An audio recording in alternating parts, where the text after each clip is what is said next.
morning, everyone. Say hello to everybody on Facebook, whether you're watching from Tri-Cities, Holland, Muskegon, Traverse City, Ann Arbor, Chicago, England, wherever you may be. Hello. Good to see you all in some fashion today. And one other quick note. I always see Phil Leach over there. Go blue, my friend. Go blue. All right. To be serious is so hard for me. The end of the year is here. And I'm honestly not sure what to think about this. I have so many mixed feelings. In many ways, 2021 felt like 2020 the sequel. More of the same, some new moments of laughter and touching moments, a few new characters, some returning characters, but also the ever-present feeling of familiarity in the background. That vibe that we have seen this before. Not sure how it will end, but we keep on watching nonetheless.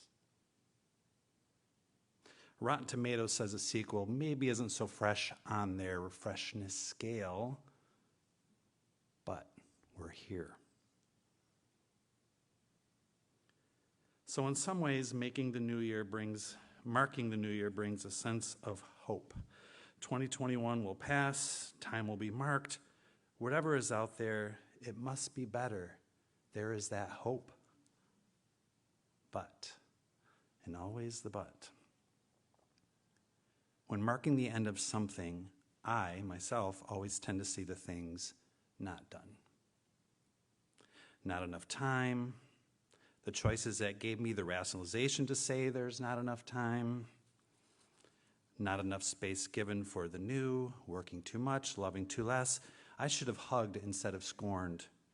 All the should haves, could haves, and the didn't do's. And dang it, what am I doing with my life anyways? I mean, all these realizations and recognitions, what am I doing? And COVID of any kind does not make this past year any different in this regards. Every year, always the looking back saying, I should have done more, I could have done more. Always the looking back with regret. Should have done more, it says. I suppose this is why I don't spend a lot of time in the past. History carries a lot of weight. Been there, done that. What is out there in the unknown provides new opportunities, and of course, new must mean good, right? Instead of all this looking back, I would much prefer having every one of you here over for a party on New Year's Eve. That would be awesome.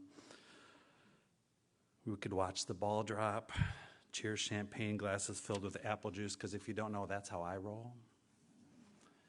And we can talk about all the great things that 2022 will bring us. We can make lists of all these and nail them to the proverbial doors of our lives for all to see and bring into fruition.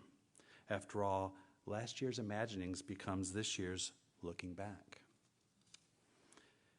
And as I say this, I realize that last year I didn't spend much time imagining. Maybe only the idea of getting through is how I lived, as if getting through is the best recourse for living. So dang it, I say bring on 2022. I know I'm going to write you incorrectly for the first few weeks. I know, because when I was writing this, I kept writing 2022, I don't know what I was doing, but bring it on, 2022. Whatever variants will pay us a visit, we got you. You will not break our belief that doing right and good for others means something. And like Langhorne Slim said, love is my president, my Lord, my boss, and you will never break me. So bring it on, 2022. Old friends, new friends, reconnected friends, rekindled friends, we got this. Bring it on, 2022, with your books, your to-do list, your fitness plans, your I'm going to do this, your I wills, you got this. No, we got this, 2022. And I know 2022, some losses are coming. But listen, we will recognize and celebrate you as we cry. You hear me? In 2021, I committed to writing more. So a fitting way for me to end this is with a poem I wrote just a few weeks back as I was thinking back and wondering. and the title of the poem sums up exactly what it's about. I heard that my childhood home is up for sale. I heard that my childhood home is for sale and currently sitting empty. Perhaps I should call the number and go see what is there now, what it looks like. See if the past still exists there so I could sort through some of it. I tried to remember if I hid anything there, something maybe under a floorboard or behind the plasterboard in the wall, maybe that hair ribbon my neighborhood friend Martha gave me just before she moved away, or perhaps the eyepiece of the telescope I looked through to see the craters on the moon on my birthday that I lost. Could there maybe be a scribbled poem I could use to fill in all the holes that are in this poem? A note to my future self telling me that there is so much more life yet to live. And I wonder if my imaginary friend Michael has been hiding in the crawl spaces, awaiting for a familiar voice to say, "Oh, hello," to come back into the world with his elusive companionship. I suppose, of course, it would be different colors and flooring. I would suspect the roof would need to be redone, a new well put in. Whew, that's a lot of work. You can never go home again. Only a cartoonish Man of Steel can make the world spin in reverse. To raise the dead, it takes more than words align just right.